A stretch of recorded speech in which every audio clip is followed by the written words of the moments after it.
I love The Simpsons, seasons 1 to 9 in particular, but also just the characters, Springfield, the songs, the animation. It's a great show. It deserves its lofty status as the show that, at its peak, was the greatest comedy television series of all time, and slightly amazingly, the show has remained relatively consistent over the years. Lisa turns vegetarian in season 7, and actually remains so in all episodes to this day. It's a testament to the love and effort put into the show by its creators that The Simpsons hasn't collapsed into a huge mess of contradictions over the years, even if the quality of the show has undoubtedly declined. Still, over 30 seasons, there's bound to be inconsistencies, especially with cartoons. After a re-watch of The Simpsons, there's a few different inconsistencies which start to crop up, some of them multiple times. So with that in mind, I'm Will for What Culture, and here are 10 major plot holes in The Simpsons that everyone ignores.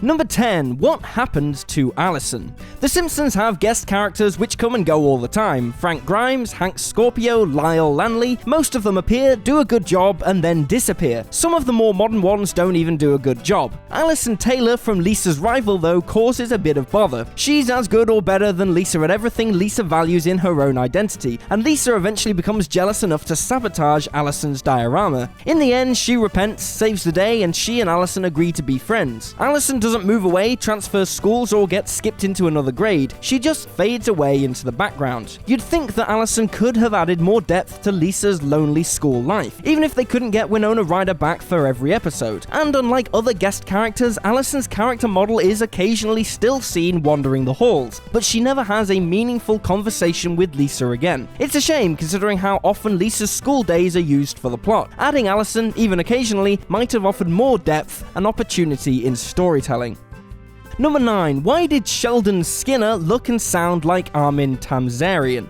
In one of the earliest controversial episodes of The Simpsons, The Principal and the Pauper, we discover that Principal Skinner is actually not Seymour Skinner, but Armin Tamzarian. The real Skinner was thought to have died in Vietnam, and when Tamzarian went to deliver the news, he instead took Skinner's place. It's a strange story and one of the earliest examples of the show jumping the shark, but it does set up some major plot holes. For all the explanation of Agnes accepting Tamzarian through denial and the desire to still have a son is fairly well done, some other things are harder to explain. In the episode Raging Abe Simpson and his grumbling grandson in The Curse of the Flying Hellfish, we see Abe's old army squadron, including Sheldon Skinner. He looks and sounds just like our Skinner, which would make sense as he's Seymour Skinner's dad, only the Skinner that we know is actually Tamzarian and not related to him at all. Admittedly, it's lazy to point out all the things wrong with The Principal and the Pauper, but that doesn't mean it's not worth taking a moment every now and then to reflect on how dumb that episode really is.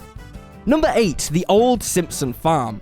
Homer's home life has been subject to a few different backstories, but the ages and era aside, they can all just about fit into one very colourful childhood. Part of that backstory is the Old Simpson Farm, where Homer spent a part of his youth until he spooked the cows and their milk turned sour. We first see the farm in Grandpa vs. Sexual Inadequacy, when the Simpson and son love tonic hits the road. Despite having a great product, the pair of them fight incessantly and end up splitting up. Both ignited by a spirit of nostalgia when they realize they miss each other, they separately return to the Old Simpson Farm. They're soon ignited by something else though, as both of the buffoons each set the house on fire, only discovering the other is there when they race outside to avoid the flames. Later though, when Homer becomes a tobacco farmer, he returns to the Old Simpson Farm to find it decidedly not burned down. It's unlikely it could have been saved in such a rural area, and with the state it's in, it clearly hasn't been rebuilt. Still, they're both great episodes though, so, give this one a pass. Number 7. Ned isn't at church in Homer the Heretic. Very strange one here. Some of these go across different episodes, only really causing a plot hole if you consider the show a part of a whole Simpsons saga. This one, though, rips a hole right through its central theme. Homer the Heretic comes from early in the Simpsons canon, when religion was a central fixture in their lives. Back then, Homer deciding to ditch church was a major deal. For him, though, it turns out to be the best day of his life, so much that he swears off church altogether. He rejects religion as a whole concept, then seems to be cosmically punished when a cigar sets the house alight. light. In a poetic twist of fate, the holiest man in Springfield, Ned Flanders, is the one to save him, while volunteer firefighters Apu and Krusty, both mocked by Homer previously for their religion, arrive to put the fire out. The only issue here is that the rest of the Simpson family are at church. That's the whole point of the episode, that Homer skips church. But why is Ned skipping church too? With skipping church being such a central, terrible thing in the episode, you'd think they'd address one reason why Ned wasn't there that day, especially as he's kind of, all about the whole religion thing. Number 6, Marge's fear of flying. Marge's fear of flying is the basis for a classic episode of The Simpsons where we discover it originated from shame over her father being a stewardess rather than a pilot. It's a great episode, but it comes with the considerable plot hole that Marge has flown previously. In Mr. Lisa Goes to Washington, the first example of them flying, Marge gets onto a plane with no issues. Flying actually appears to be a fairly regular part of their lives, visiting a new country every season or so, and Marge's fear has never been brought up. It's made all the stranger by the fact that Marge's gambling addiction is brought up all the time. Like her fear of flying, it's only used to drive the plot for one episode, but becomes part of her characterization afterwards. The fear of flying only sticks for one episode, despite Marge facing her fears so often. Number 5, the Simpson gene doesn't cause stupidity.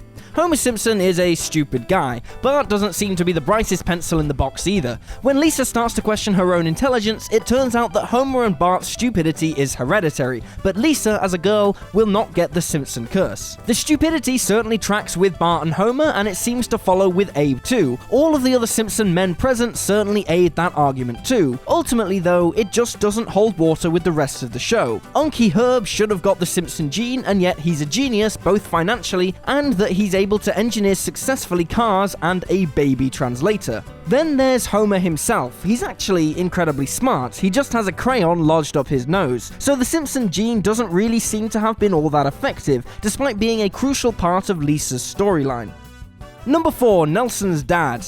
Nelson's dad is really a strange one, as he's clearly a core part of Nelson's story and Simpsons mythology overall, yet they still go back and forth on his design, his personality, and his backstory. In later seasons, it's Nelson's mother who's come to the forefront, but with most of the fans rooted in the golden era loyalties, Nelson's dad remains a big plot hole. The most commonly accepted story is that his dad went out to get cigarettes and then just abandoned him, a reference to Stephen King, whose father did the same thing. However, this is later retconned, somewhat believably, that he instead suffers from anaphylactic shock from his peanut allergy and is captured by a freak show. It's weird, but it kind of works. The problem is, Nelson later cries that his father has run off again, which seems unlikely considering he didn't actually do that the first time. He's also featured randomly for little gags when he's supposed to have run off or been at the freak show. He's shown before he leaves to be a tough criminal biker, but on his return is a sweet fatherly man whom the Muntses rely on to stay strong. He's just anything the show needs him to be at any given moment, which really makes him nothing at all.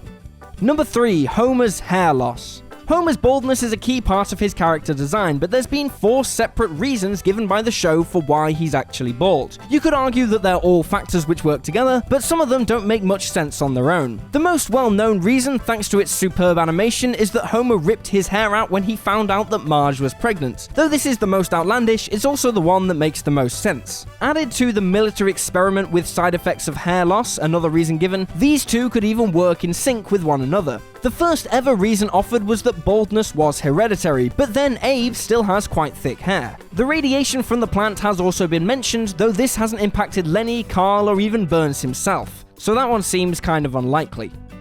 Number 2, everyone's ages. This entry isn't about the fact that Bart Simpson has been 10 years old since 1989. It's part of the reality of cartoons that characters don't age, no matter how long the show has been running for. With The Simpsons referencing pop culture, it does stretch our suspension of disbelief, but then this is hardly a detail that no one has noticed. It's the internal reality of the show where the discrepancy in ages creates more of a plot hole. Mr. Burns, for example, has claimed to be in his 80s, 90s, and over 100. He's also apparently the second person ever to have gotten a social security number, but his mother is still alive, and Abe is shown in some episodes to have been older than him. It's all a bit of a mess. Hans Moleman too has claimed to be a variety of ages, but the apparently confirmed theory of a race of underground mole people could help explain this. Elsewhere, Rod and Todd's age and the school they attend has fluctuated, and the octuplets are shown to have grown very slightly, while everyone else has stayed the same age. Number 1, Springfield's geography. By far the biggest thing you'll notice on a rewatch of The Simpsons is how strange the geography of Springfield is. If you're into your mobile gaming, organizing a vaguely realistic Springfield in Tapped Out is an exercise in futility which will leave you a wretched ball of insanity on the floor. The buildings just move about at will. Sometimes it's for gags, but most of the time it just seems to be random. Obviously, with the lack of willingness to pin Springfield down to a state, geography is not high on the agenda. There's also the winks at the impossibility of the place with the 4 non-neighboring states bordering Springfield, and West Springfield being bigger than Texas. You'd think the show was a comedy or something given how little they take this seriously. Though the Simpsons live at 742 Evergreen Terrace, that's an address which did jump around a bit in the early seasons. It's also been next to the prison, the church, and the power plants in various episodes. Aside from the Simpsons family, there's too many buildings which hop around to count. The point is, don't expect anything in Springfield to stay where it should be.